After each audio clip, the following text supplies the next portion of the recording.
Salut à tous, on se retrouve pour l'épisode 2002 du Zap Image. On commence aujourd'hui en ce lundi 14 novembre avec des anniversaires. Et tout d'abord, c'est le défenseur de Lecce, le défenseur français Samuel Umtiti. Il fête aujourd'hui ses 29 ans. Bon anniversaire à ce joueur qui a remporté la Coupe du Monde 2018 avec l'équipe de France.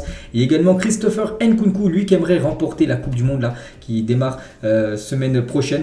Donc il fête aujourd'hui ses 25 ans Nkunku. Donc bon anniversaire à Nkunku et également à Umtiti. On va parler maintenant comme tous les lundis de tout ce qui s'est passé lors du week-end.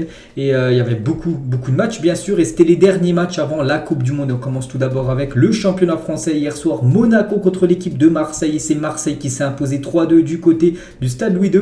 Et avec un but en plus inscrit de Kolasinac à la 98e minute. Sinon ça aurait fait 2 partout. Donc 3 points très importants bien sûr pour cette équipe de Marseille. On peut voir les stats de la partie. On peut voir que la possession a été plus côté Marseille. Mais on peut voir que les tirs cadrés ont été plus côté AS Monaco. Une stat incroyable, c'est que Marseille a fait 11 tirs, 3 tirs cadrés, 3 buts. Toutes les frappes cadrées ont fini au fond des filets.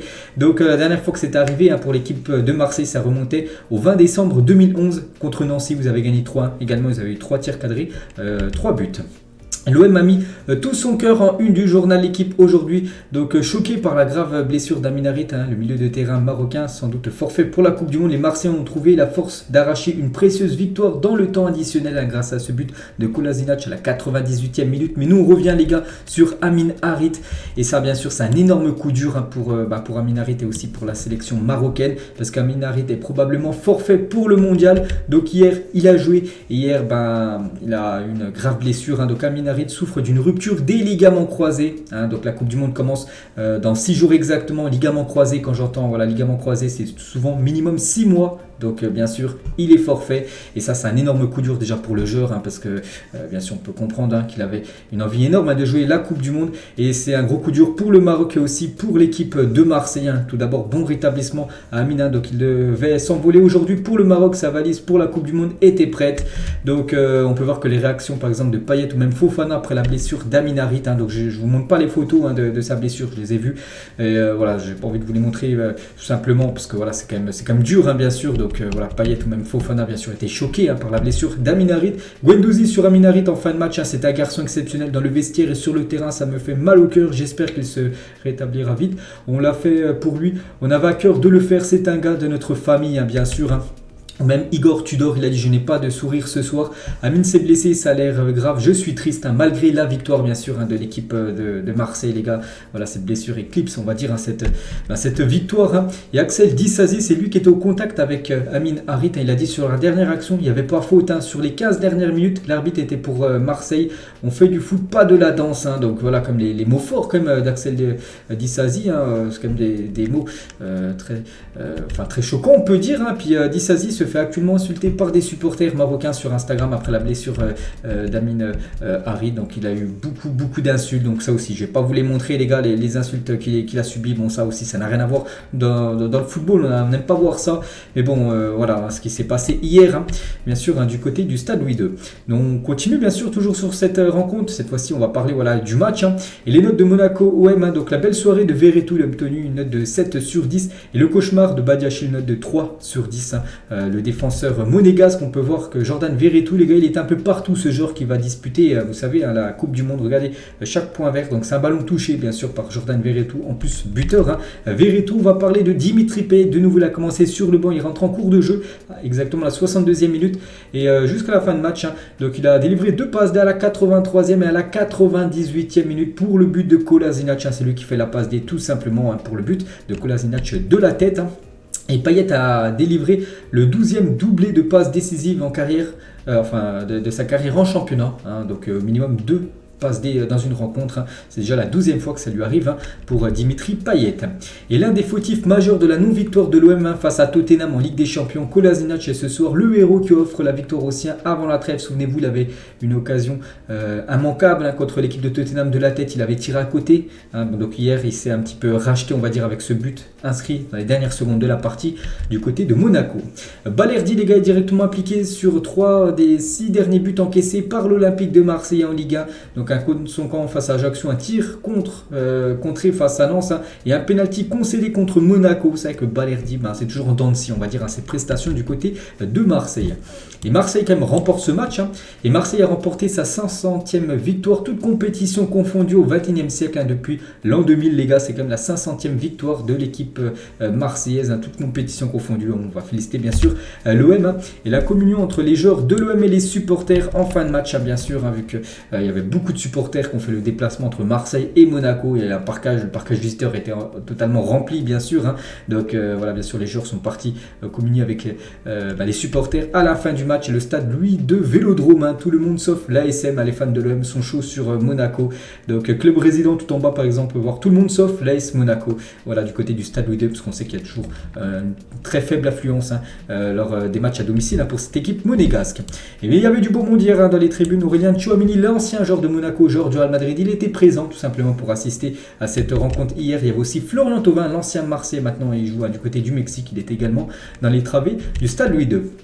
On va parler cette fois-ci du Paris Saint-Germain qui jouait contre l'AG Auxerre et le PSG, grosse victoire, une Manita 5-0, Mbappé, Soler, Hakimi, Renato et Hugo Ekitike, donc ils ont tous été au moins buteurs une fois. On peut voir les stats de la partie, on peut voir que le PSG n'a pas beaucoup tiré, 9 tirs comme l'AG Auxerre, mais les tirs cadrés, c'est le Paris Saint-Germain là aussi très efficace, 6 tirs cadrés, 5 buts, pour l'équipe parisienne, donc félicitations au PSG les gars, haut la main, voilà, pour cette dernière, on va dire, avant cette Coupe du Monde, et le PSG a marqué 9 fois 5 buts ou plus dans un match, toute compétition confondue en 2022. Donc 9 fois ils ont déjà réalisé depuis janvier un match où ils ont marqué 5 buts ou plus, hein. Seul le Bayern fait mieux avec 10 fois où ils ont marqué au moins 5 buts dans une rencontre. Et Christophe Galtier, le coach, est seulement le deuxième entraîneur à n'avoir perdu aucun de ses 22 premiers matchs sur le banc du PSG, toute compétition confondue. Donc son bilan, c'est plutôt pas mal pour Galtier qui n'a toujours pas goûté à la défaite, du côté de Paris. Donc 18 victoires, 4 matchs nuls, 0 défaite, pour Christophe Galtier, du côté du Paris Saint-Germain. On va parler de Mbappé, c'est lui qui ouvre le score et repasse seul leader du classement des buteurs de la Ligue 1 avec 12 réalisations. Donc félicitations à Kylian, c'est lui qui a inscrit le premier but hier et c'est son 190e but du côté du PSG, donc sous les couleurs du Paris Saint-Germain, donc à 10 buts du record. N'oublie pas que le recordman c'est Cavani, 200 buts, pile poil, voilà. Donc Mbappé à 190, donc on pense qu'avant la fin de la saison les gars, il dépassera certainement Cavani et deviendra le meilleur buteur de l'histoire du PSG. Et avec 31 buts depuis janvier 2022, Mbappé a égalé son record de buts sur une année civile en Ligue 1, donc félicitations bien sûr à Kylian. Donc il lui restera plus qu'un match, parce que je crois qu'il reste un match encore pour le PSG avant la fin de l'année tout simplement, donc en Ligue 1 je vous parle, donc voilà, il pourra bien sûr améliorer ce record. Et Mbappé les gars, cette saison donc avec le PSG, donc il est impliqué dans 24 buts en 20 matchs avec le PSG cette saison, toute compétition confondue, si on rajoute bien sûr la Champions League, donc 19 buts et 5 passes D, pour Kylian Mbappé, des stats complètement folles, comme d'habitude pour l'attaquant Mbappé. Hugo Ekitike, donc il a commencé de nouveau sur le banc, il est rentré en cours de jeu à la 75e minute vu que le score était déjà acquis, c'est pour ça qu'il a pu avoir une vingtaine de minutes pour jouer, tout simplement. Puis il a été décisif, passeur D pour le but de Renato et buteur enfin son premier but du côté de Paris, voilà, c'est intervenu le 13 novembre. Donc le chambrage des joueurs du PSG envers Hugo Ekitike, auteur de son premier but sous les couleurs parisiennes, donc tout le monde lui a fait un petit bisutage tout simplement, voilà, par rapport à son premier but, parce qu'on attendait tous là, qui marque enfin ce but du côté du Paris Saint-Germain, Hugo Ekitike. Donc même Mbappé, voilà, l'a félicité, félicitations Hugo, c'est que le premier bien sûr du côté du PSG. Et à propos de son premier but, il a dit, c'est magnifique, je ne vais pas vous mentir, quand la balle rentre, quand je sens que le stade s'arrête et que la foule se lève, ça fait quelque chose au cœur. Bien sûr, il est très très content d'avoir inscrit son premier but du côté de Paris. Il a également dit, devant moi j'ai les 3 meilleurs joueurs du monde, il faut que je sois patient et que j'observe, je pense que j'ai à apprendre, bien sûr, parce que c'est compliqué d'avoir du temps de jeu, voilà, parce que devant tu as Messi, Mbappé et Neymar, et bien sûr c'est très compliqué voilà, de remplacer un des trois, donc c'est pour ça qu'il joue le temps que Galtier lui donne. Puis bon, pour l'instant il est décisif là, il avait été décisif, on se souvient la semaine dernière avec une passe D pour Neymar contre Lorient, donc voilà, ça se passe plutôt bien, on va dire, ces dernières semaines pour Hugo. Léo Messi les gars, donc il a joué, bon ça n'a pas été un grand Léo Messi, mais de nouveau il a touché un poteau, et c'est déjà la 18e fois qu'il touche un montant. Donc Léo Messi a touché 18 fois les montants, toutes compétitions confondues depuis son premier match avec Paris le 29 août 2021, au moins 8 de plus que tout autre joueur du club de la capitale sur la même période, donc voilà, vraiment malchanceux, C'est vrai qu'il aurait eu un peu plus de chance. Là, 18 poteaux, imaginez, ça faisait des poteaux rentrants, barres rentrantes, ça faisait 18 buts de plus pour Léo Messi du côté de Paris. Et Léo Messi a disputé hier son 993e match de sa carrière face à la GOCR. Il pourrait jouer son 1000e match lors de la finale de la Coupe du Monde, bien sûr, si l'Argentine atteint la finale. Donc voilà, ce serait un match symbolique, et pour une barre symbolique, des 1000 matchs en carrière, bien sûr, si l'Argentine va au bout. C'est ce qu'on espère, voilà, pour Léo Messi. Pourquoi pas un Argentine-France, ce serait merveilleux. Et Messi, les mots forts de Laporta. Laporta, c'est le président du FC Barcelone. Donc il a dit, Juan Laporta, un retour de Lionel Messi au Barça. Léo sait que Barcelone sera toujours sa maison. Donc voilà, il fait vraiment de l'appel du pied, tout simplement. Laporta pour un retour de Léo Messi. N'oubliez pas que Messi est en fin de contrat, tout simplement, en fin de saison. Et il veut le retour de Messi du côté du Barça. Toujours sur ce Paris Saint-Germain GOCR, on peut voir que Nuno Mendes, ultra décisif, 2 passes D, il a obtenu une note de 8 sur 10. Pour moi, ça a été le meilleur Parisien hier. Donc Paul Joly, un joueur de la GOCR, a sombré une note de 2. Très mauvais match de sa part. Et Nuno Mendes, les gars, il est impliqué dans 3 des 6 derniers buts parisiens, toutes compétitions confondues. Le défenseur gauche portugais qui prend la direction, là, bien sûr, du Qatar avec sa sélection. Et en fin de match, Achraf Hakimi a traversé tout le terrain pour donner son maillot à un jeune Marocain fauteuil roulant. Vraiment le très beau geste de Achraf Hakimi. Et toujours avec Hakimi, avec son grand copain Mbappé, avant le début de la seconde période. Donc on les sont amusés, bien sûr, avec la caméra lors de cette rencontre. On continue avec les autres matchs. Rennes contre l'équipe de Toulouse, et c'est Rennes qui fait la bonne opération, une victoire 2-1 des Rennais contre le TFC. Donc on peut voir les stats de la partie, donc victoire logique et méritée du Stade Rennais. Le Stade Rennais est désormais invaincu depuis 17 matchs, toutes compétitions confondues. Ils ont pu perdu depuis, c'était août dernier contre l'équipe de Lens. Donc ils ont fait seulement 2 fois mieux dans leur histoire. C'était 22 entre novembre 88 et avril 89, et 20 entre mai et décembre 82. Là ils sont à 17 matchs sans perdre. Donc voilà, ça se passe très très bien actuellement pour le Stade Rennais. Et Lovro Madjer, le nouveau Luka Modric, une note de 8 sur 10 par rapport à son match hier. On peut voir que Spregring, donc un joueur de Toulouse, une note de 4 par rapport à son match un peu compliqué hier. Et celui qui gère le Twitter du Stade Rennais célèbre la présence de Terrier dans le groupe breton, absent de la liste pour le mondial. Il a dit: notre attaquant Martin Terrier, auteur de 23 buts cette année, sélectionné par Bruno Genesio pour la réception du TFC, parce qu'il aurait pu mériter, il aurait pu être dans cette liste bien sûr de l'équipe de France, Martin Terrier. On va parler de Lens, les gars, les 4e du championnat, et non pas du tout les deuxièmes, cette équipe de Lens, bien sûr. Voilà, les jeux contre Clermont, et Lens s'est imposé 2-1 les gars contre cette équipe de Clermont. Lens perdait 1-0, ils ont renversé leur adversaire et gagné tout simplement cette rencontre. On peut voir les stats de la partie.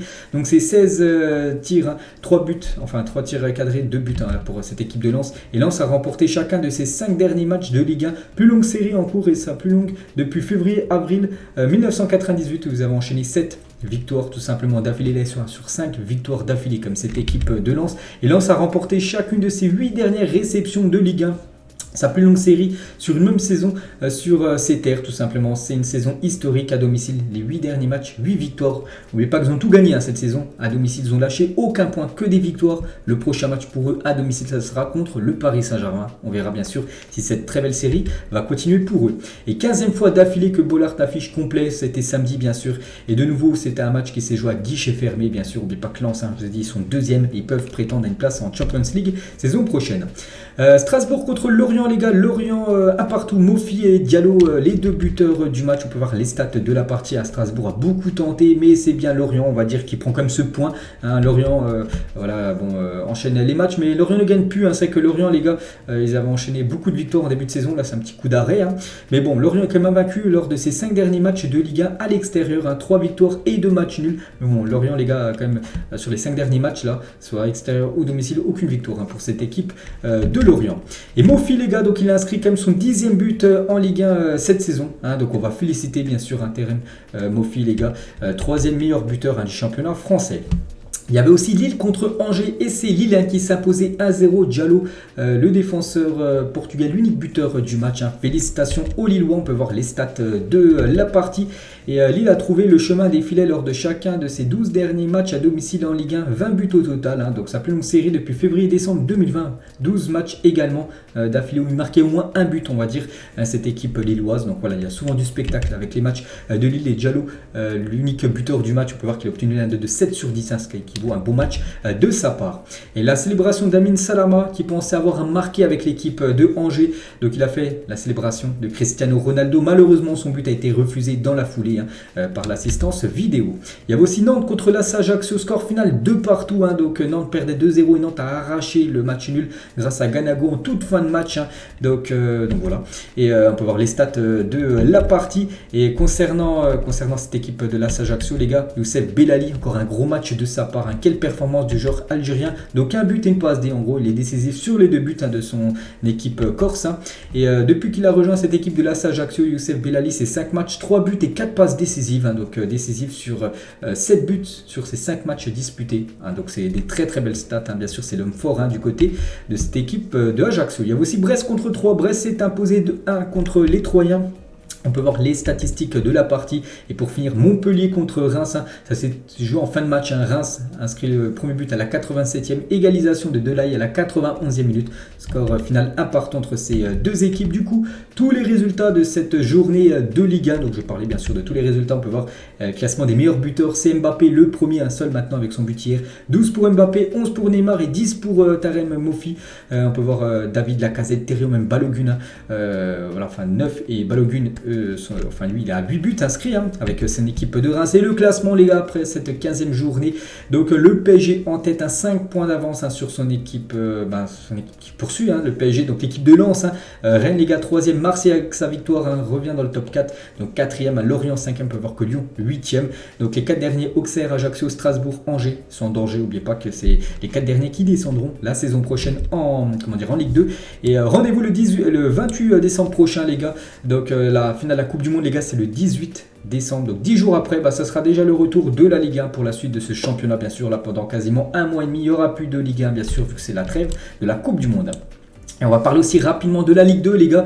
Saint-Etienne jouait contre Rodez, c'était samedi après-midi. Saint-Etienne dans ce duel de mal classé s'est incliné contre l'équipe de Rodez qui les avait déjà éliminés en Coupe de France. Du coup une défaite 2-0 pour Saint-Etienne, donc à 5 minutes de la fin Saint-Etienne est de nouveau en plein naufrage à domicile. La honte tout simplement, voilà la banderole des supporters stéphanois par rapport à la prestation de l'équipe. On peut voir sinon tous les autres résultats tout simplement de cette 15e journée de Ligue 2. On peut voir le succès important du Havre du côté de Guingamp 1-0 parce que grâce à ce succès, le Havre est seul en tête les gars, 32 points, 28 points après pour l'équipe de Bordeaux 2e et Sochaux 3e. Regardez Saint-Etienne les gars, ils sont 20e, bon dernier du championnat de Ligue 2. Donc ça ils ont commencé avec moins 3 points, donc ils ont 11, on leur donne 3 points de plus, ils auraient eu 14, on serait 19e. Voilà, donc voilà, c'est une catastrophe tout simplement Saint-Etienne. N'oubliez pas, c'est les 4 derniers qui descendent, puis pour rejoindre National 1 tout simplement Saint-Etienne s'ils ne redressent pas la barre. Direction la Première Ligue, on commence avec le leader Arsenal qui joue du côté de Wolverhampton et c'était samedi soir et Arsenal s'est imposé 2-0. Odegaard inscrit le doublé dans cette rencontre, donc Arsenal a un leader canon tout simplement et Arsenal est injouable en championnat cette saison, c'est premier de Première Ligue, 12 victoires, 1 nul, 1 défaite, incroyable bien sûr cette équipe des Gunners, c'est les mêmes statistiques en gros que le FC Barcelone en Liga. Le Barça c'est exactement pareil, 12 victoires, 1 nul, 1 défaite, donc félicitations bien sûr à cette équipe des Gunners, donc 37 points sur 42 possible, ils ont pris quelque chose est né dans cette équipe, ils peuvent remporter ce championnat parce qu'ils sont quand même très bien partis, cette équipe de Arsenal. Mais bon, il ne faut pas sauter de joie trop vite parce qu'Arsenal n'a pas réussi à remporter la Première Ligue les 5 dernières fois qu'ils ont été en tête le jour de Noël. Donc là, ils seront en tête le jour de Noël vu qu'il n'y a plus de matchs jusqu'à Noël tout simplement, vu que là, il y a la Coupe du Monde. Donc voilà, il reste encore beaucoup de journées bien sûr de Première Ligue. Mais bon, pour l'instant, c'est bien parti. Et le brassard de capitaine va à merveille pour Martin Odegaard. Le Norvégien est impliqué sur 8 buts en 13 matchs de championnat. Donc 6 buts et 2 passes décisives. C'est lui qui a inscrit le doublé hier. Le joueur norvégien c'était samedi soir, du côté de Wolverhampton. Et Arsenal prend quand même désormais 5 points d'avance sur Manchester City parce que le week-end a été très bon pour Arsenal parce qu'il y a eu la victoire, il y a surtout eu la défaite de Manchester City qui était juste derrière eux au classement et City s'est incliné, grosse surprise à domicile contre l'équipe de Brentford. Brentford s'est imposé 2-1, n'oubliez pas que Brentford avait gagné contre l'autre Manchester United 4-0 en début de saison. Donc Phil Foden buteur côté City, Brentford c'est Ivan Toney les gars qui a inscrit le doublé. Donc donc voilà, première défaite de Manchester City à domicile en première ligue depuis février dernier. Ils n'avaient pas perdu cette équipe de City à domicile. Et Van Toney, les gars, cette saison, c'est 10 buts et 3 passes D. Donc le pilier de cette équipe de Brentford, n'oubliez pas que ce joueur, les gars, il est anglais. Gareth Southgate ne l'a pas convoqué pour la Coupe du Monde. Il aurait mérité parce qu'il fait une énorme saison du côté de Brentford. Et Van Toney a marqué ses 21 et 22e buts de première ligue, plus du double du nombre de buts inscrits par son équipe de Brentford. Donc voilà, c'est l'homme fort, bien sûr, ce numéro 17 Toney du côté de Brentford. On va parler des troisièmes du classement. C'est l'équipe de Newcastle, les gars, qui joue en plus un gros match contre Chelsea. Newcastle s'est imposé 1-0. L'unique buteur, c'est Willock à la 67e minute de jeu. Newcastle monte sur le podium. Donc cette saison, Newcastle, c'est énorme. C'est 15 matchs, 8 victoires, 6 matchs nuls et seulement une défaite. Les Magpies sont actuellement 3e derrière Arsenal et Manchester City. C'est Newcastle qu'on retrouve à cette 3e place. Et pour la première fois depuis 2001-2002, Newcastle passera Noël dans les 3 premiers du classement de Première Ligue. Donc félicitations à cette équipe qui jouait le maintien la saison dernière. Ils ont été rachetés, ils ont acheté des joueurs très intelligents, ils ont fait un recrutement, on va dire, très intelligemment avec Guimarães, avec pas mal de recrues, Botman, tout ça, et du coup ça va bien mieux, bien sûr, pour cette équipe de Newcastle qui peut viser une place en Ligue des Champions saison prochaine. Et leur adversaire battu, donc Chelsea, les gars, 3e défaite consécutive pour Chelsea, les gars, et c'est la première fois depuis 2015 que Chelsea enchaîne 3 défaites d'affilée en première ligue. Ça va pas fort actuellement du côté de Chelsea. Et Chelsea souffre avant la trêve et reste sur une série de 5 matchs sans victoire en championnat. Ça chauffe pour Graham Potter. N'oubliez pas, les gars, l'ancien coach Thomas Tuchel. Il a enchaîné quelques défaites. Boum, il a été viré. Attention à ce nouveau coach, bien sûr, Graham Potter, qui pourrait peut-être se faire virer à cause des résultats, bien sûr, de Chelsea. Koulibaly sur la situation des Blues. Aujourd'hui, Chelsea n'est pas à sa place et les seuls fautifs, c'est nous. Donc on doit se regarder dans les yeux et continuer à travailler pour remettre Chelsea à sa place, en gros, parmi les meilleures équipes en Angleterre, parce qu'actuellement c'est pas l'une des meilleures équipes en Angleterre, parce qu'ils sont quand même 8e tout simplement du classement. Cette équipe de Chelsea, c'est tout simplement une catastrophe. On descend un peu au classement après Newcastle qui était 3e, les 4e, c'est Tottenham, les gars, qui jouait contre Leeds United, un match complètement fou, 7 buts dans la rencontre, et Tottenham s'est imposé 4-3. Regardez le scénario du match, un match anglais comme on les aime. Donc Leeds a mené 1-0, ensuite Leeds menait 2-1, ensuite Leeds menait 3-2, puis à la fin du compte, c'est bien Tottenham, les gars, 3-3, 4-3, 81e, 83e, un buteur en plus qui a marqué 2 buts en 2 minutes, c'est tout simplement lui, les gars, c'est Bentancur qui permet à Tottenham de mener au score, donc dès que Tottenham a pris l'avantage, c'était fini, Leeds n'a jamais revenu au score, et Hugminson et Bentancur. Donc Hugminson qui était forfait bien sûr pour ce match, n'oubliez pas que c'est fait opérer à l'œil, mais il sera bien présent pour la Coupe du Monde. Donc il est venu sur la pelouse, bien sûr, féliciter Bentancur pour son doublé, bien évidemment, à la fin du match, qui donne les 3 points pour cette équipe des Spurs. On descend un peu au classement, les 5e plutôt, parce qu'on a parlé du top 4. Les 5e, c'est Manchester United qui joue du côté de Fulham, et Manchester United dans la douleur, ils se sont imposés, mais victoire qui donne 3 points. Et Garnacho, les gars, a inscrit le but à la 93e minute, ce nom que je pense tout le monde commence à entendre parler. Garnacho en héros, c'est tout simplement un jeune joueur argentin, il est très jeune, il a seulement 18 ans, et c'est lui qui inscrit le but victorieux à la 93e minute. Donc 2 buts gagnants et 2 passes décisives en une semaine. Donc l'Argentine laisse un jeune talentueux à la maison, c'est dommage, il n'a pas été convoqué pour jouer la Coupe du Monde, mais bon, là c'est quand même une pièce très importante. C'est un joueur, on va pas dire cadre non plus de Manchester United, mais vraiment un joueur qui monte en puissance, on va dire, du côté des Reds, et comme son idole, parce que c'est un grand fan de Cristiano Ronaldo. Donc Ronaldo avait été buteur contre Fulham, les gars, en 2007 en toute fin de match, et ça a été la même chose pour Garnacho, buteur en toute fin de match contre Fulham, mais cette fois-ci en 2022. Et Garnacho a vraiment appris des meilleurs. On peut voir en haut qu'il avait fait la célébration de CR7, et il a fait la célébration après son but hier, où il montre le maillot tout simplement à la foule et les adversaires. Une célébration que Messi ou même Cristiano Ronaldo, son idole, a déjà produit. L'autre buteur dans cette équipe de Manchester United, c'est Christian Eriksen, et il a inscrit son premier but avec Manchester United, le 53e but de sa carrière en première ligue, parce qu'il a inscrit beaucoup de buts, on le sait, dans le passé, du côté de Tottenham, et son 150e but en carrière pour Christian Eriksen, après tout ce qu'il a vécu ces derniers mois. Maintenant c'est quasiment un cadre du côté de Manchester, bien sûr, donc on le félicite.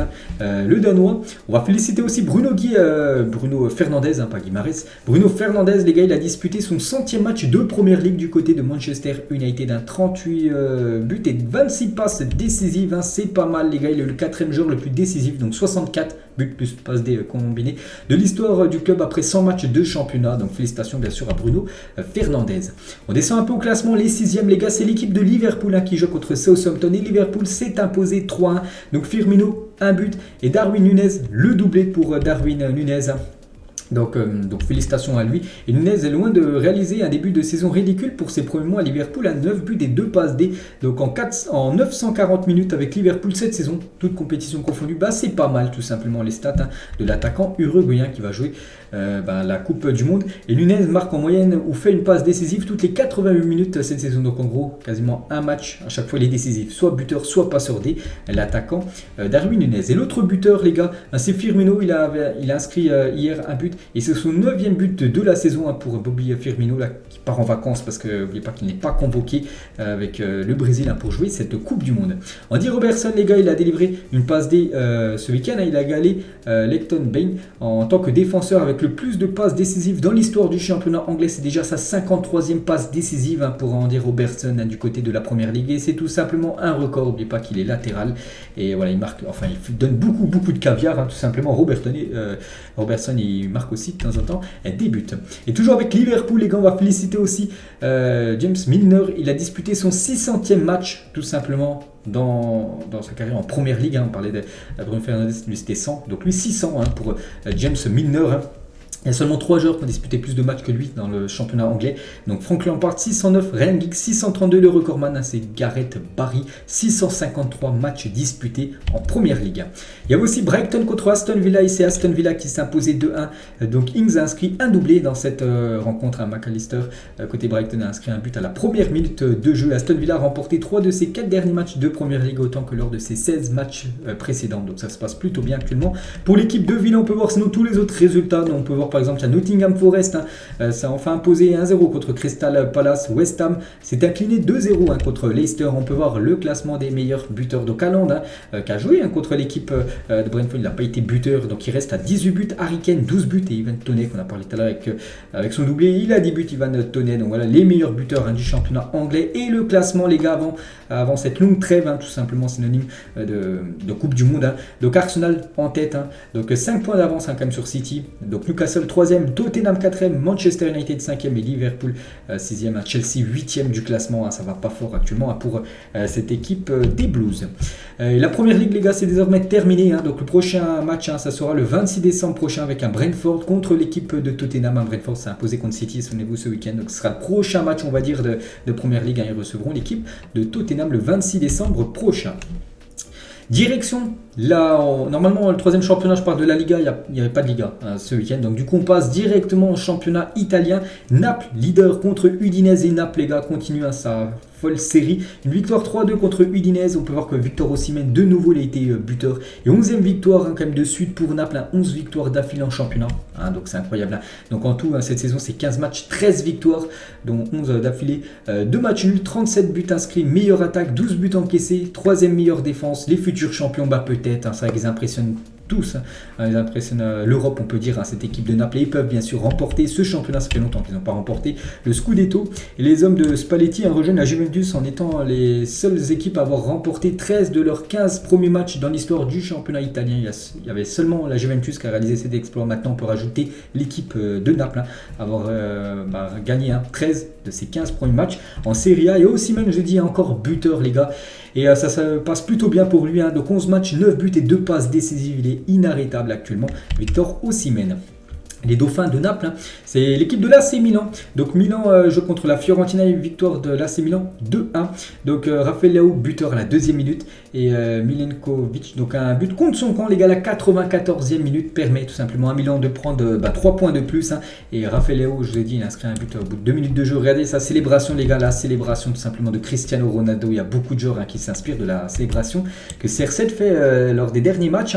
Et Leao a reçu son trophée du joueur du mois d'octobre en Serie A. Donc je l'ai dit que c'était lui le meilleur joueur, et avant le match il a reçu bien sûr ce trophée de la part de la Serie A. La Juventus les gars, 3e la Juventus, Naples, on a parlé de Milan, maintenant la Juventus les 3e, donc jouait contre la Lazio qui est 4e, et c'est la Juventus qui s'est imposée 3-0, Moskin doublé, Milik buteur en fin de match, 3-0, et la Juventus les gars, ça va très très fort actuellement, les 6 derniers matchs, 6 victoires pour la Juventus, qui était 8e il y a quelques temps, là avec que des victoires, ils prennent que des points, et du coup ça va très fort, 12 buts marqués, 0 but encaissé, c'est pour ça qu'actuellement ils sont 3e du classement cette équipe de la Juventus Turin. Et Moskin a marqué 4 buts sur ses 4 derniers matchs en championnat. Avant ça, il en avait marqué 3 en 35 matchs. Donc là aussi, ça va fort pour l'attaquant Moskin. Et Adrien Rabiot, donc il n'a pas été buteur. Pourtant, il a marqué pas mal de buts ces derniers temps. Mais les 5 derniers matchs d'Adrien Rabiot en championnat, donc c'est 3 buts et 2 passes D. Donc hier, il a délivré une passe D tout simplement lors de cette rencontre. Adrien Rabiot, qui sera peut-être le titulaire tout simplement en équipe de France pour la Coupe du Monde. On descend un peu dans le classement. On va parler des 4e. C'est l'équipe de l'Inter. L'Inter jouait du côté de Bergame. Et l'Inter s'est imposé 3-2, on peut voir tous les buteurs. À noter que Dzeko a inscrit un doublé. Edin Dzeko, la définition du joueur sous-côté, ce joueur bien sûr, Edin Dzeko, doublé pour l'attaquant bosnien. Et avec son doublé, les gars, donc il est désormais 9 buts et 4 passes décisives cette saison. Donc à 36 ans, l'attaquant bosnien n'a pas l'air d'avoir abdiqué. C'est qu'on parle très peu de ce joueur, mais voilà, il a des stats quand même énormes du côté de Milan.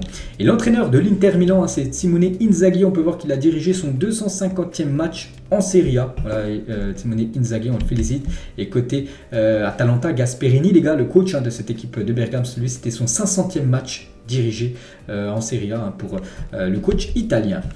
Mais c'est un peu au classement, on va parler de l'AS Roma qui joue contre le Torino, score final 1 partout. Donc en plus l'AS Roma s'est fait très peur, ils ont égalisé à la 94e minute grâce à Matic, le milieu serbe. Donc voilà, on va dire que c'est quand même un bon point pris pour cette équipe de Rome qui aurait pu goûter à la défaite. Et du coup tous les autres résultats de cette 15e journée de série, on peut voir par exemple la victoire de la Spezia 2-1 du côté de Vérone, la victoire 3-0 de Monza contre Salernitana, c'est un duel de mal classé. Du coup le classement, donc Naples 41 points, ils ont quand même 8 points d'avance à Naples sur leur dauphin qui est l'équipe de Milan. C'est pour ça que Naples est bien parti pour remporter le championnat. Bon, il reste encore beaucoup de journées. La Juve 3e, la Lazio 4e, l'Inter 5e et l'Atalanta 6e. Donc voilà, toutes les plus grosses équipes du championnat sont, voilà, les 7 plus gros clubs, on va dire, sont toutes dans les 7 premières positions tout simplement de ce championnat italien.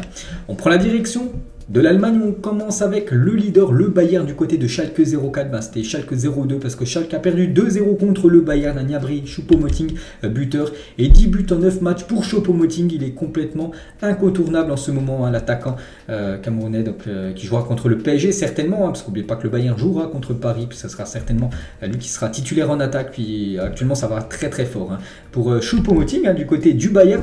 Et Jamal Musiala, les gars, il est devenu ce week-end le plus jeune joueur de l'histoire à atteindre la barre des 100 matchs avec le Bayern Munich. C'est incroyable.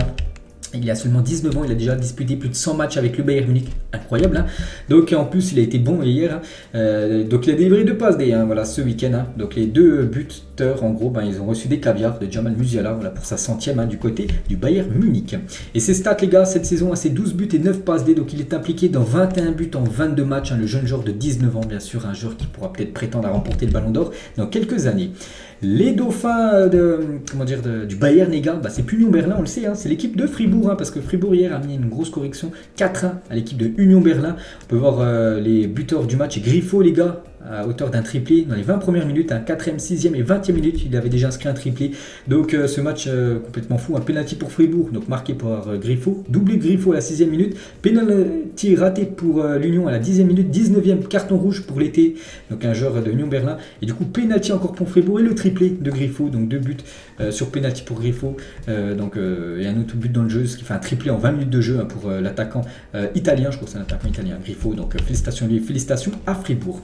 Leipzig, les gars, ça va fort actuellement, ils jouent contre le Werder et gros, enfin belle victoire, c'est pas une grosse, c'est une victoire, voilà, 2-1 contre le Werder. Donc Silva et Schlager a été buteur. Nkunku n'a pas marqué dans ce match, mais bon, son équipe s'est imposée, c'est ça le plus important, et la forme énorme du RB Leipzig depuis que Marco Rose a pris les commandes de l'équipe. Donc 16 matchs, 12 victoires, 2 nuls, 2 défaites, le renouveau pour cette équipe de Leipzig qui avait très mal commencé le championnat, et actuellement ça va beaucoup mieux depuis l'arrivée du nouveau coach.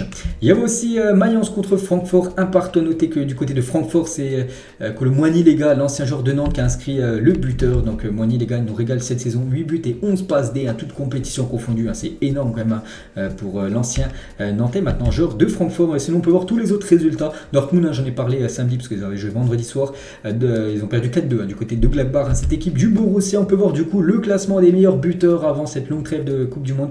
C'est Nkunku, les gars, en plus, nous, là, en équipe de France, en plus, il fête son anniversaire aujourd'hui, je dis, il fête ses 25 ans, donc c'est lui actuellement le meilleur buteur devant Thuram, les gars, notre français.